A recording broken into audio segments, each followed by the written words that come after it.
मातृभूमि न्यूज, मातृभूमि की आवाज, मातृभूमि के लिए।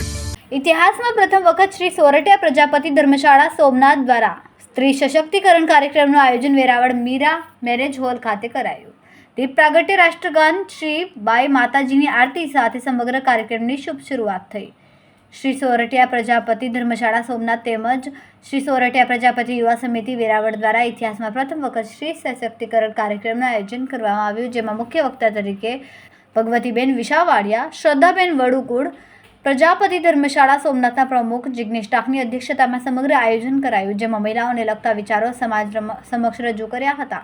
સરકાર દ્વારા વિવિધ યોજનાઓ તથા મહિલાઓ માટે કાયદાઓની માહિતી પૂરી પાડી તેમજ સમાજમાં ચાલી રહેલા કુરિવાજ તથા દૂષણો પર વિશેષ ચર્ચા કરવામાં આવી। આ કાર્યક્રમને સફળ બનાવવા પ્રભાસ પાટણ, ભાલકા, ભીડિયા, વેરાવળ સહિત વિવિધ વિસ્તારોમાંથી સમાજના મહિલા મંડળો, માતાઓ, નાની બાળાઓ સહિત બહોળી સંખ્યામાં પ્રજાપતિ સમાજના પ્રમુખો સહિતના અગ્રણીઓ બહોળી સંખ્યામાં ઉપસ્થિત રહ્યા। શ્રી સોરઠિયા પ્રજાપતિ વેરાવળ અને ગીર સોમનાથ ધર્મશાળા દ્વારા ખૂબ સરસ મજાના કાર્યક્રમનું આયોજન કરવામાં આવ્યું હતું, જ્યાં સ્ત્રી સશક્તિકરણની ખૂબ વાતો થઈ।